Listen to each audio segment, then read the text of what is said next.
Welcome to Inspired Living with Autism, a podcast where we get real about challenges and triumphs of raising extraordinary children while creating a life we really love despite dealing with autism.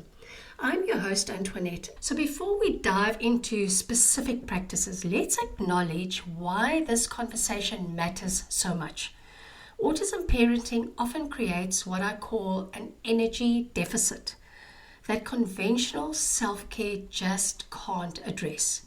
Research shows that parents of autistic children experience significantly higher levels of stress than parents of typically developing children or even children with other types of disabilities. This isn't just subjective. Studies have found measurable differences in stress hormones, immune function, and even cellular aging among autism parents. Why? Because our parenting demands a unique kind of vigilance. We're not just watching over our children. We are constantly scanning environments for potential triggers, translating the world for our children and our children to the world, advocating in systems that just weren't built for them, making complex medical and educational decisions, and often managing sensory and behavioral challenges that require our full attention and energy. This vigilance creates a particular kind of fatigue that can't be fixed with occasional self-care. I know you know what I'm talking about here. It requires a different approach altogether, one that acknowledges the realities of our lives while still honoring our human need for restoration. I discovered the concept of micro self-care almost by accident. Because during an especially difficult period with Max, when traditional self-care just felt completely out of reach, I noticed something unexpected. Certain tiny moments throughout my day, just seconds or minutes long, seemed to give me surprising bursts of restoration. Maybe it was a particular song on my drive to school, the warmth of my coffee against my hands in the morning, that deep breath I took while waiting for the water to boil, or while Max was on the swing. So basically moments when you're just thankful and appreciating that one little moment. Now these weren't planned self-care activities. These were micro moments of presence that somehow managed to interrupt the stress cycle, even if it was just briefly. And I began to wonder, could these moments be intentional? Could they actually be cultivated? Could they collectively make a difference in my resilience? The research on stress and recovery suggests that they can, because studies in high-performance fields like medicine, sports, and military operations shows that small recovery periods distributed throughout high-stress experiences can be more effective than just trying to recover all at once after prolonged stress. It's not about one big restorative experience, but rather many tiny ones that prevent our stress response from remaining chronically activated. For autism parents whose stress level often extends across years rather than hours or days, this approach must be especially valuable. We may not be able to take a week-long vacation from our parenting responsibilities, but we can integrate micro moments of recovery throughout our days.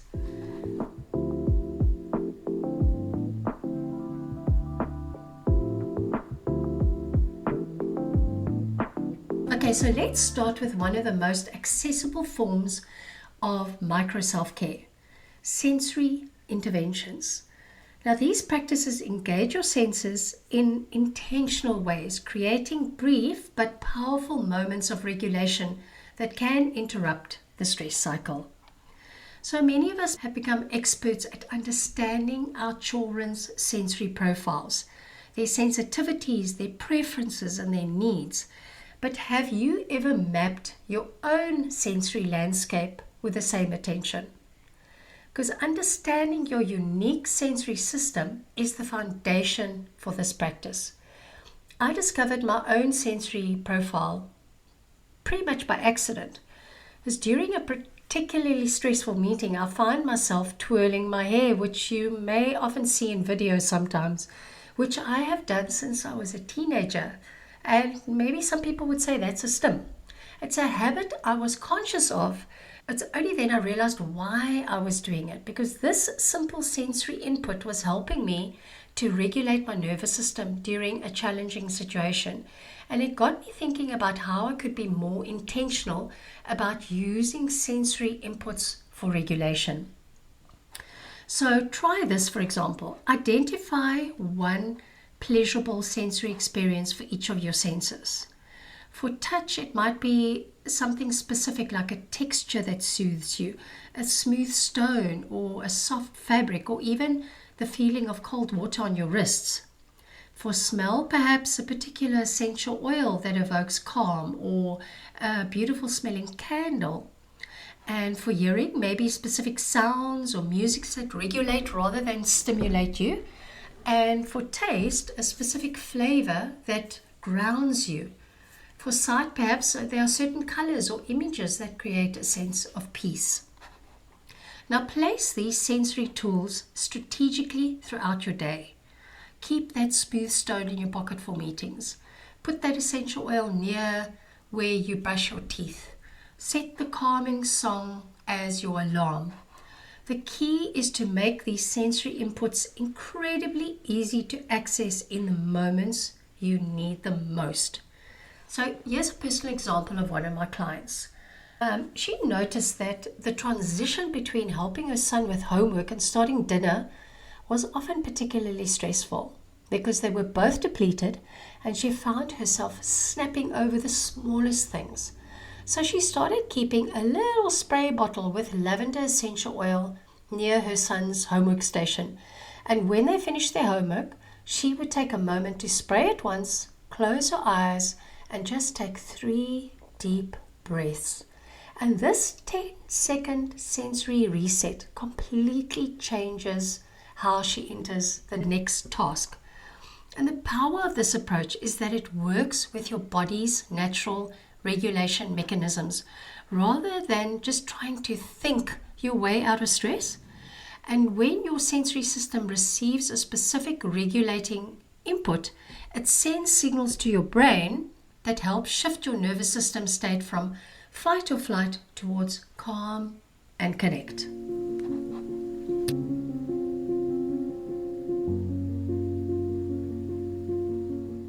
Another form of micro self-care that's been transformative for many of my parents is what I call micro boundary setting. This isn't about creating major life boundaries, although those matter as well. It's about the tiny acts of agency throughout your day that preserve your energy and your autonomy. Now, I learned this from one of my moms, Sarah. She's in our support group, who has a son who has high support needs. So she described how she felt constantly bombarded by her son's needs, by therapist recommendations, by school's demands, by her own internal pressure. She was saying yes to everything and responding instantly to every text and email, and then feeling increasingly restless. So her micro boundary practice began with what she calls the power of the pause. Before responding to any request or demand, she would just take one conscious breath, just one, and in that breath, she would ask herself, does this require an immediate response? Can it wait a few minutes? And is this mine to carry? Very important question. Now, this tiny pause, literally only seconds long, created just enough space for her to respond from choice rather than compulsion. Sometimes she still said yes immediately, but sometimes she discovered she could say, let me get back to you on that, or even, I can't take that on right now, or just plain no. These micro boundaries don't change your overall responsibilities, but they do create small spaces of agencies within them. And for autism parents who often feel that our choices have been constrained in so many ways, these moments of agency are precious. And you could try this with technology. Use it if you've got it. Creating tiny tech boundaries like turning your phone to grayscale during certain hours, because research shows that if you reduce its pull on your attention or just silencing the notifications during transition periods with your child makes a huge difference. Or perhaps you might want to practice micro boundaries in conversations by having a few prepared phrases ready when people offer unhelpful advice or make insensitive comments about your child. Rather than feeling like you've been ambushed and responding in ways that you later regret, these prepared phrases give you a momentary sense of control and clarity. Or just change the subject. I found that these micro boundaries are especially powerful during interactions with medical or educational professionals. Before appointments, I take like 30 seconds just to write down my top concerns. This little act just helps me maintain focus during the appointment and prevents that all too familiar feeling of remembering my most important question only after I'm leaving the office.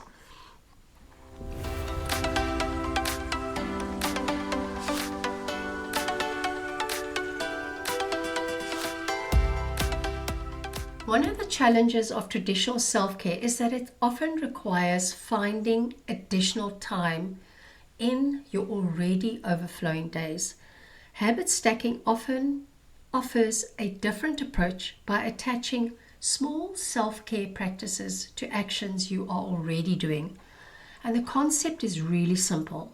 Identify something that you do automatically every day. For example, brushing your teeth or making coffee or waiting for that red light. And add a tiny self-care practice to it. Over time, the existing habit pulls the new practice along with it, requiring almost no additional willpower or time. Let me share how this transformed morning medication time in our house. Getting Max to brush his teeth each morning has always been like a point of stress, while also rushing to get ready for school. So I decided to habit stack a moment of connection onto this necessary task. Now, Max will sit with my husband, which he loves to do, and I help him brush his teeth. So what happens here is we share a moment of awesome. My husband and Max connecting physically, and me singing some praises for what a good job he is doing, sitting still and brushing his teeth. It takes no extra time since I'm already there supervising or doing the teeth brushing, but it completely transforms the emotional tone of the interaction, starting our day with connection rather than just compliance. Other autism parents I know have found creative ways to habit stack self-care. For example, a dad who does 5 shoulder rolls while waiting for his coffee to brew. A mom who keeps a gratitude journal by her child's bed and writes one line while her son falls asleep. Or the parent who listens to a favorite poem or song during their daily commute between dropping off their child at school and heading to work. And the beauty of habit stacking is that it doesn't require restructuring your life or finding extra time. It simply infuses the things you're already doing with small elements of care and intention.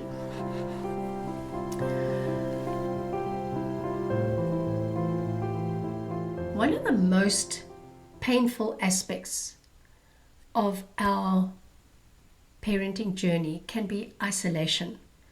Traditional friendships often become strained as our lives diverge from typical parenting paths. Now, finding the time for deep social connection can seem impossible when our children's needs leave little room for normal, conventional socializing. And this is where micro-connection practices become so valuable. These are tiny ways of maintaining meaningful human connection even when you can't engage in traditional social activities.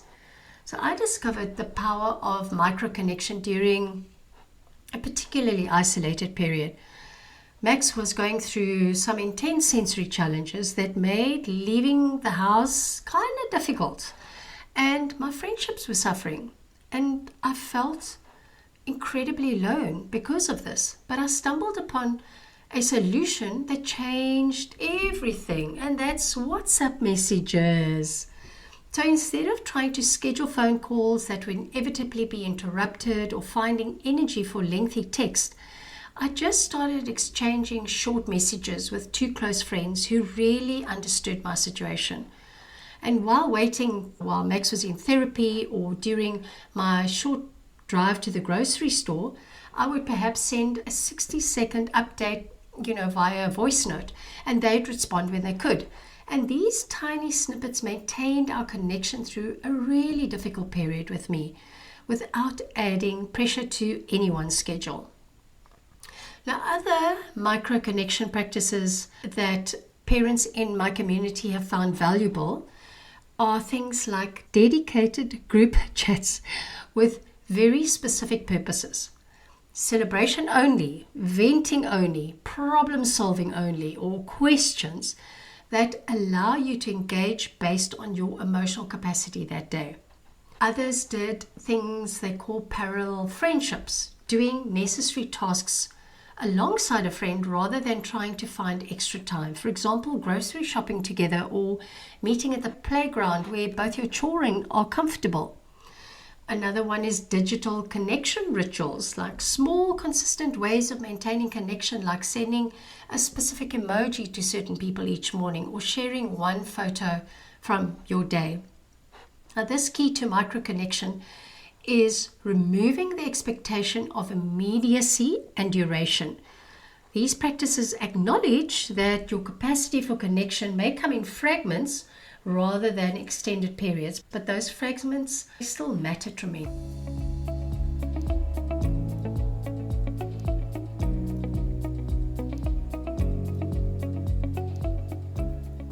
Perhaps the most unconventional form of micro self-care I've discovered is what I call micro meaning practices.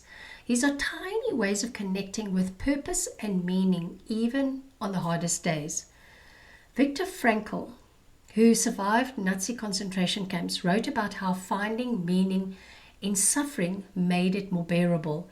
And for many autism parents, our challenging experiences do have profound meaning, but we really have time to connect with our daily demands. Micro meaning practices create those tiny windows in the larger purpose of our parenting journey. They help us zoom out briefly from the immediate challenges to connect with why this matters and how we are growing through it. Now, for me, this practice takes the form of what I call my evidence journal. It's a note in my phone where I quickly want to jot down a moment that shows growth, either in Max or in myself. Not major milestones, but tiny evidences that you could easily miss. For example, the way he regulated himself during a potential meltdown situation, or a moment of unexpected empathy that you get, or how I responded skillfully to a challenge that would maybe have overwhelmed me just a year ago. This practice literally takes seconds, but it helps me to notice and preserve evidence of progress that can otherwise just get lost in the day-to-day intensity. On particularly difficult days, I can review these notes and then reconnect with a broader journey beyond just the struggles that I have today. Now, other micro-meaning practices you could use would be, for example, keeping a wisdom collection, brief notes about insights your child has taught you and that you wouldn't have learned any other way. Maybe it's the joy of something that your child has found in the simplest things. Perhaps it's creating tiny rituals that acknowledge daily transitions, like a specific phrase you say to yourself when you drop your child off at school that connects this ordinary moment to your deeper values as a parent. Or identifying moment anchors throughout your day, like specific times when you briefly touch base with your deeper purpose. Perhaps while you're washing your hands or you're at a stoplight. These practices don't change your circumstances, but they can transform your relationship to those circumstances by connecting everyday challenges to a sense of meaning and growth.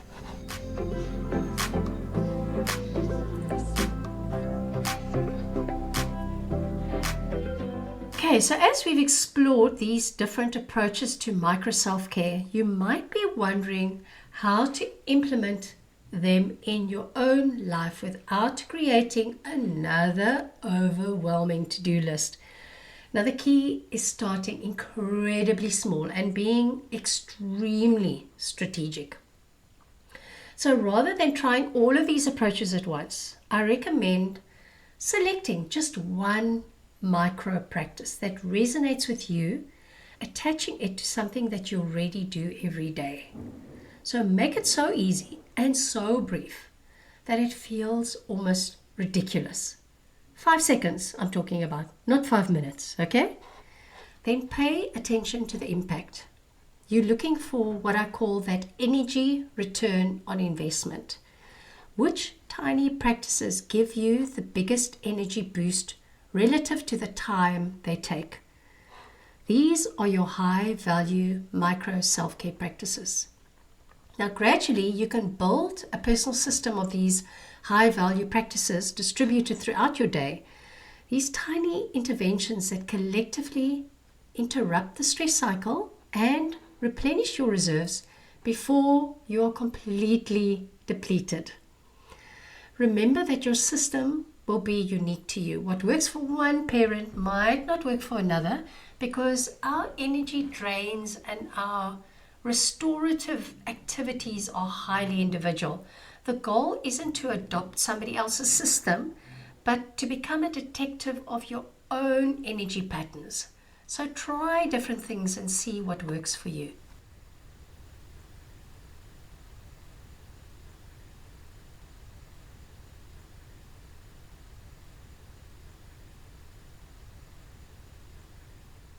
So I want to end by acknowledging something really important. Micro self-care isn't a substitute for the larger supports that autism families need and deserve. We should absolutely continue advocating for better services, more inclusive communities, adequate respite care, and all the structural support that would make our journeys easier. But while working toward these big life-changing things, micro self-care offers something immediate and within our control. These tiny practices have a cumulative effect that can be truly transformative over time. I've seen parents in my community who, by implementing these micro practices consistently, have experienced huge changes in their well-being. They are sleeping better, they have reduced stress levels, they are more patient during challenging moments, and they have a greater sense of control in their lives. And perhaps most importantly, these practices help break down the fact that you're caring for yourself and you're caring for your child, because it doesn't require choosing between the needs, your needs and your child's needs, but they can be woven into the life that you're already living, the parenting that you're already doing. And that might be the most revolutionary aspect of micro self-care. It acknowledges that you matter too, that your well-being is essential, even while recognizing the unique demands of this role that you've been given. Okay, so as we wrap up today, I invite you to start noticing opportunities for micro self-care in your own life. Where are the tiny spaces where you might just insert a breath, a boundary, a sensory reset, a connection, or a moment of meaning? And these spaces exist even on your busiest days. And finding them might just transform your experience of this hell of a journey.